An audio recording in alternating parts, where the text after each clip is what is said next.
Yan, nakaangat na tayo. Doon lang talaga ang nagiging problema, yung putik tumitigas. Tapos kapag tumitigas, hindi na iikot yung motor. Umagsak pa. Mali yung ano ko. Patay muna natin. Umagsak yung motor. Grabe ang putik, oh. Punong-puno ng chocolate yung paa ko. Chocolate made from Rizal.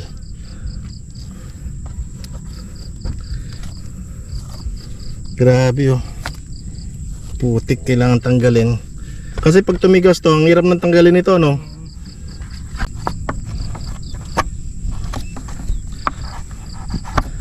Hirap din tanggalin, ano?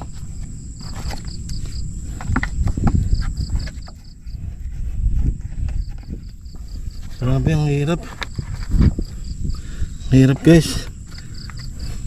Parang nagsisisi ako, ah. Mabuti pang pagkagising ko kaninang umaga, ah. Natulog na lang sana ako, eh. Para kung ano, umuha ng bato, pinukpok ko sa ulo ko. Hindi kaya ganon? Bumayay pa ako, pinilit ko, no? Hindi ko kasi kabisado dito na pag ganyang ano, maulan, talagang hindi pwede, no?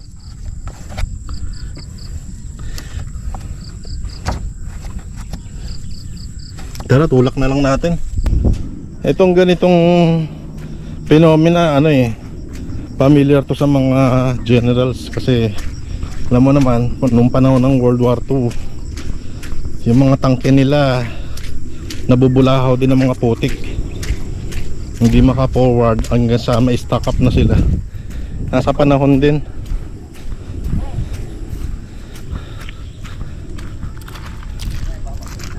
Dito medyo masakit. Masakit dito yung graba, matulis.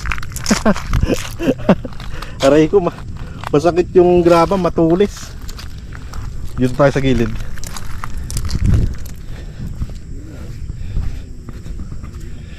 Ang sakit ng graba pag nakapaka pala, oh. Kasi hindi naman natin sukat akalain na sasama yung panahon ngayong umaga. Kagabi pa lang. Kahapon nung in-order ko yun, maaraw naman, eh. Hindi sa umulan. Kagabi nagumpisa yung putik kaya. Kaso ang problema, pag yung putik dumidikit sa gulong, wala na, mayroon. and then yung gulong may stock up, mapupuno siya ng putik hanggang sa hindi na makaikot. Talihan nyo na yan. Ganoon na lang, pa-resked ko na lang. Sabihin nyo kay boss nyo, hindi makatawag, walang signal. Pangalawa, madulas kasi sinubukan ko yung motor ko, eh. Lalo kami, may dapat talaga kami dyan. O yung motor ko, iniwan ko na doon. Tatanggalin ko lang yung putik kasi hindi makaikot yung gulong, eh. Puno ng putik yung tapaludo. Puro talaga yun. Yan, buti may tumulong sa atin. Sama ng panahon, no? Sama ng panahon. Dito pababa, medyo sana makatulong itong pababa na to para makaahon tayo doon sa labas. Kasi doon, okay na doon sa bungad na yun, eh. Sementado na doon sa may labas na yun. Doon sa may banda ron, sa may multipurpose, sementado na siya.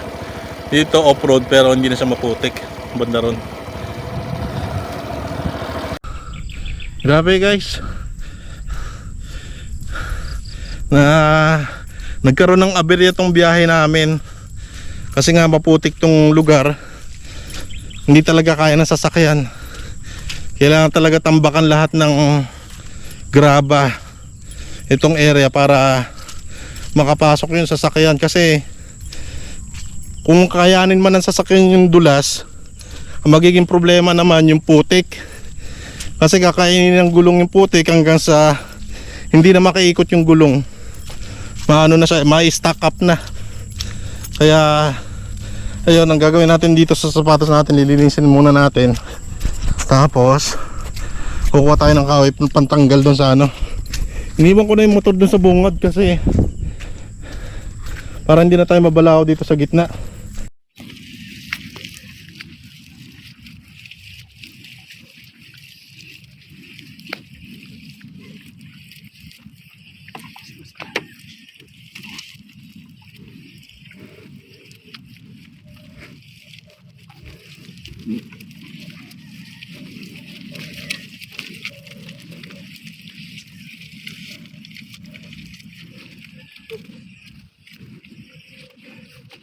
lesson learn lang guys ang mga riders dyan. Huwag niyong pipiliting dumaan sa putik.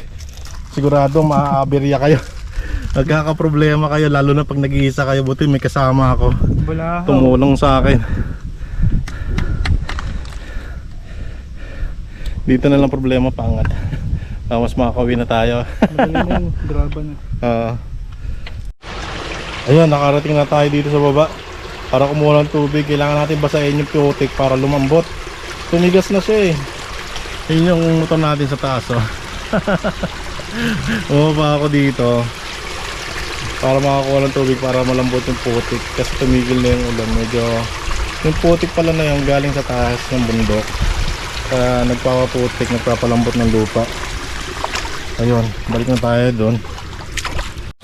Yan, nagwasan na natin yung putik. Grabe yung putik oh. Buti nga mo merong tubig dito. Ang init ang galing rin sa tubig ulan. Pang linis. Kahit pa paano. Tapos magpapaana lang tayo sa labas.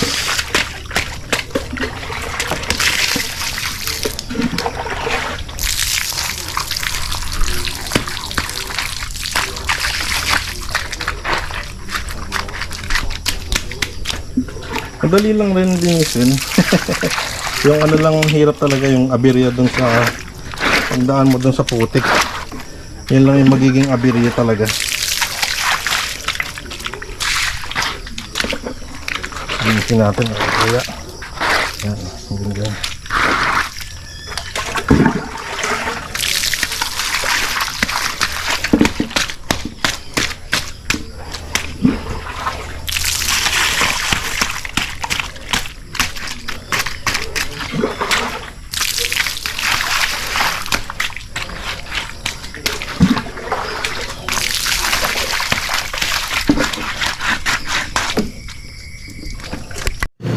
Dito na tayo sa car wash. Kakarwas na lang natin. Kakarwas na natin to. Dalawang yung 5 piso kaya na siguro. Kakarwas na natin. Sa wakas. Magulog lang. Kunin muna natin tong ano, yung straw. Ay, yung straw, yung hose. Kunin muna natin yung hose. And then, hulog na tayo ng 5 piso dito. Ayun.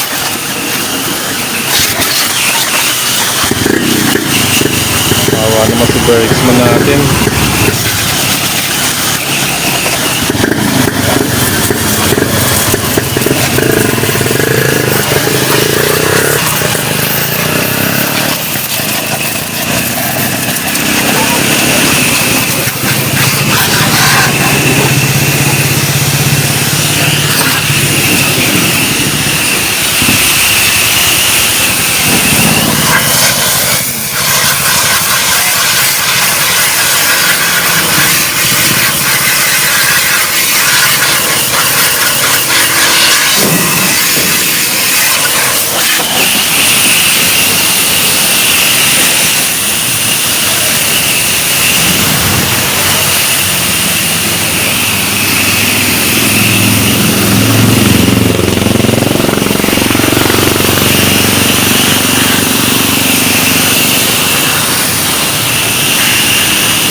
Punasan natin ang basahan para matanggal talaga yung mga putik-putik.